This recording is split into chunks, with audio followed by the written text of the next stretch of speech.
Hello नमस्कार दोस्तों, तो मेरा नाम है डॉक्टर सुनील और स्वागत है आप सभी का हमारे YouTube channel D R Sunil clinic में। बात करते हैं इस वीडियो के माध्यम से एग्जिट एग्जाम के बारे में। एग्जिट एग्जाम की हम बात करें तो डी फार्मा वाले बच्चे जो हैं, डिप्लोमा इन फार्मेसी वाले, उनके लिए पीसीआई ने एक नोटिफिकेशन जारी कर दिया है कि अब आपको एग्जिट एग्जाम देना होगा। एग्जिट एग्जाम कब होगा, कैसे होगा, क्यों हो रहा है, एग्जिट एग्जाम किस किस को देना है, किस किस को नहीं देना है, वीडियो में पूरी ही जानकारी एग्जिट एग्जाम के बारे में आपको देखने को मिलेगी।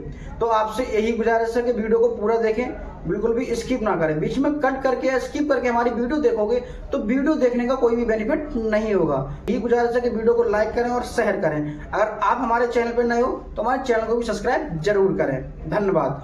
तो चलते हैं वीडियो की ओर। देखो, अब इस वीडियो में बात करते हैं कि किस किस को एग्जिट एग्जाम देना होगा। कि सर मैंने 21 में एडमिशन लिया है, कि सर मैंने 22 में एडमिशन लिया है, कि सर मैंने 23 में एडमिशन लिया है, कि सर मेरी एक बैक है, सर मेरी 2 बैक है, कि सर मेरी पूरी ईयर बैक है, मुझे एग्जिट एग्जाम देना होगा या नहीं देना होगा। तो किस किस को देना होगा और किस किस को नहीं देना होगा, इस वीडियो में पूरा डाउट क्लियर होगा। तो आपसे गुजारिश है कि वीडियो को पूरा देखें, बिल्कुल भी स्किप ना करें। तो चलते हैं वीडियो की ओर। बात कर लेते हैं पहले कि एग्जिट एग्जाम पीसीआई ने लागू क्यों किया है। पहले एग्जिट एग्जाम नहीं होता था, लेकिन अब पीसीआई ने नोटिफिकेशन जारी कर दिया है 22 दिसंबर को सन 2023 में एक नोटिफिकेशन जारी कर दिया है पीसीआई ने कि अब एग्जिट एग्जाम डी फार्मा वाले बच्चों के लिए 101% देना होगा। पीसीआई ने इससे पहले 4 नोटिफिकेशन जारी किए हैं एग्जिट एग्जाम को लेके, लेकिन उन चारों नोटिफिकेशन में कोई भी डेट फिक्स नहीं की थी। उसमें ये था कि कभी भी आपका एग्जिट एग्जाम हो सकता है, लेकिन लास्ट में जो 5वां नोटिफिकेशन पीसीआई ने जारी किया है 22 दिसंबर सन 2023 में, उसमें क्लियर बता दिया है कि जो भी बच्चा डी फार्मा कर रहा है या करेगा उसके लिए एग्जिट एग्जाम निकालना ही पड़ेगा। अगर वो एग्जिट एग्जाम नहीं निकालता है तो उसका रजिस्ट्रेशन नहीं होगा। अगर रजिस्ट्रेशन नहीं होगा तो एक आप फार्मासिस्ट नहीं कहलाओगे, और फार्मासिस्ट नहीं कहलाओगे तो डी फार्मा करने का कोई भी बेनिफिट नहीं होगा। तो इस वीडियो में जो भी डी फार्मा वाला बच्चा इस वीडियो को देख रहा है तो उसका डाउट क्लियर हो जाएगा कि मुझे एग्जिट एग्जाम देना है या नहीं देना है। ये वीडियो महत्वपूर्ण होने वाली है डी फार्मा वाले बच्चों के लिए।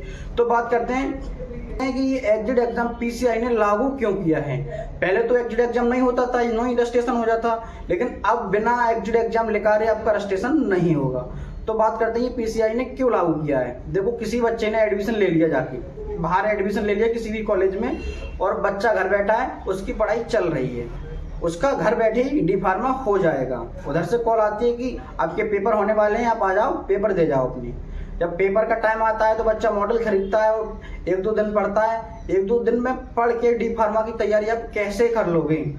फिर ले दे के बच्चा पास हो जाता है, टेस्ट करा लेता है और मेडिकल वगैरह खोल लेता है। मेडिकल वगैरह जब खोल लेता है तो डॉक्टर कोई भी मेडिसिन लिखता है तो उसके लिए जो डी फार्मा करके आया है, सही तरीके से उसने पढ़ाई नहीं की है, तो डॉक्टर का राइटिंग उसके समझ में नहीं आएगा और कोई भी मेडिसिन की उसे जानकारी नहीं होगी। जब मेडिसिन की जानकारी नहीं होगी और उसके डॉक्टर का राइटिंग समझ में नहीं आएगा तो वो किसी भी पेशेंट को क्या दवाई देगा, उल्टी सीधी दवाई देगा, तो उससे जो पेशेंट है उसके लिए दिक्कत होगी। तो पीसीआई ने यही सब सोच के या जान के एक नोटिफिकेशन जारी कर दिया है कि अब आपको एग्जिट एग्जाम देना होगा 101%। एग्जिट एग्जाम की बात करें तो हम, जैसे कि एग्जिट एग्जाम जो है जब ही बच्चा निकाल पाएगा जब वो पढ़ाई करेगा अच्छे तरीके से। अगर अच्छे तरीके से पढ़ाई नहीं करता है तो एग्जिट एग्जाम वो नहीं निकाल पाएगा।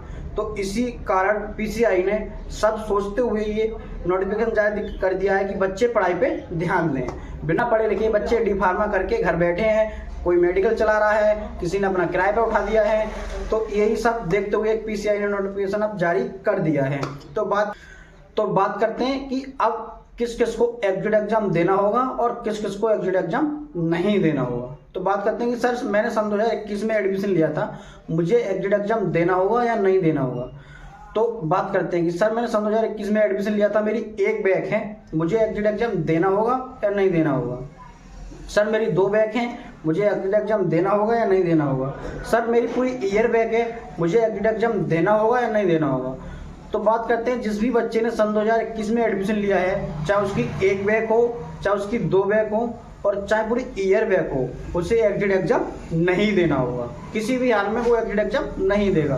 अगर आपकी पूरी ईयर बैक है फिर भी आपको एग्जिट एग्जाम नहीं देना होगा, लेकिन आपका एडमिशन 21 का होना चाहिए। अगर कॉलेज वाले ये करते हैं कि कोई बच्चा पूरी ईयर बैक आ जाती है किसी बच्चे की, तो उसे एडमिशन को बढ़ा देते हैं 1 साल, 21 वाला 22 का कर देते हैं। आपका एडमिशन 21 का होना चाहिए, एडमिशन 22 का ना हो। अगर आपका एडमिशन 22 में कर दिया है कॉलेज वालों ने, तो आपको एग्जिट एग्जाम 101% देना पड़ेगा।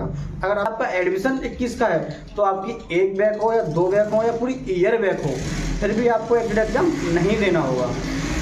अब बात करते हैं कि सन 2022 में एडमिशन लिया था सर मैंने, मुझे एग्जिट एग्जाम देना होगा या नहीं देना होगा। तो 22 वाले की हम बात करें तो किसी भी बच्चे की 1 बैक है या 2 बैक है या पूरी ईयर बैक है, जिस भी बच्चे ने सन 2022 में एडमिशन लिया है उसे एग्जिट एग्जाम 101% देना होगा, उसे कोई भी नहीं बचा सकता। पीसीआई ने साफ नोटिफिकेशन में किया है कि 22 के बाद 22 में जो एडमिशन लेगा उसे एग्जिट एग्जाम 101% देना पड़ेगा। 22 दिसंबर सन 2023 में जो नोटिफिकेशन पीसीआई ने जारी किया है उसमें साफ साफ लिखा है कि 22 में जिसका भी एडमिशन है उसे एग्जिट एग्जाम देना होगा। उससे पहले कई नोटिफिकेशन आए थे लेकिन उसमें कोई डेट फिक्स नहीं की थी, उसमें खाली तो सर एग्जिट एग्जाम होगा तो सही, लेकिन एग्जिट एग्जाम कब होगा, कैसे होगा, एग्जिट एग्जाम का पैटर्न क्या रहेगा।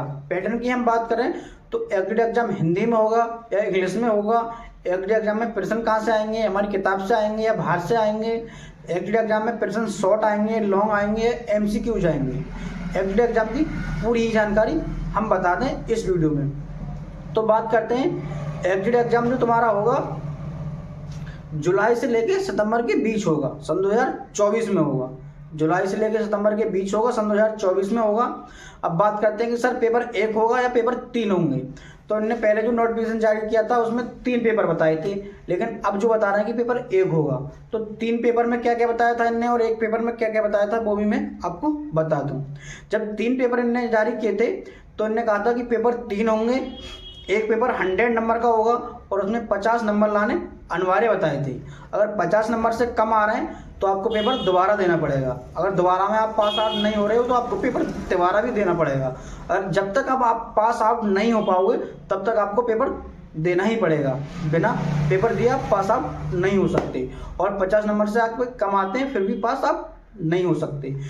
और 3 पेपर यानी 300 नंबर के इन्हें बताए थे, उसमें 150 नंबर लाने अनिवार्य बताए थे। अगर 150 नंबर से कम आते हैं आपके तो आप पास आउट नहीं हो और आपका रजिस्ट्रेशन भी नहीं होगा। पेपर 3 बताए थे, पेपर में जो क्वेश्चन बताए थे वो एमसीक्यूज बताए थे और आपकी किताब से ही प्रश्न आएंगे, मतलब बाहर से कहीं से नहीं आएंगे।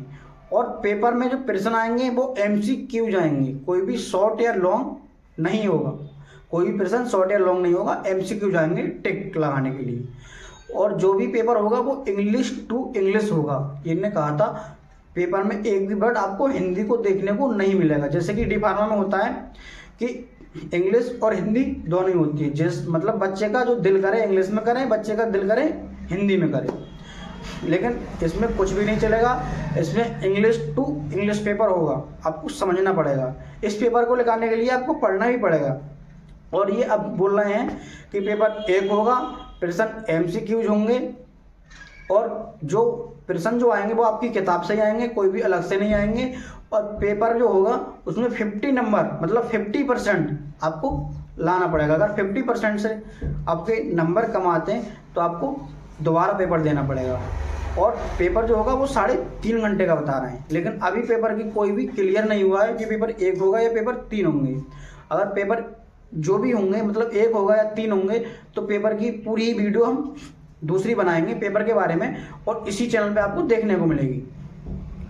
और बात करें कि पेपर पूरी इंडिया लेवल का 1 होगा या पेपर अलग अलग होंगे, तो बात करते हैं कि पूरी इंडिया लेवल में एक ही पेपर होगा, कोई भी पेपर अलग देखने को नहीं मिलेगा। जैसे कि बात करें कि हाई स्कूल इंटर के अलग अलग पेपर होते हैं कि राजस्थान में अलग होता है और मतलब यूपी में अलग होता है, मध्य प्रदेश में अलग होता है, अलग अलग देखने को मिलते हैं। हर एक स्टेट में अलग अलग पेपर हाई स्कूल इंटर के होते हैं। वैसा कुछ भी नहीं होगा, एग्जिट एग्जाम में एक ही पेपर होगा पूरी इंडिया लेवल में, कोई भी पेपर अलग अलग नहीं होगा।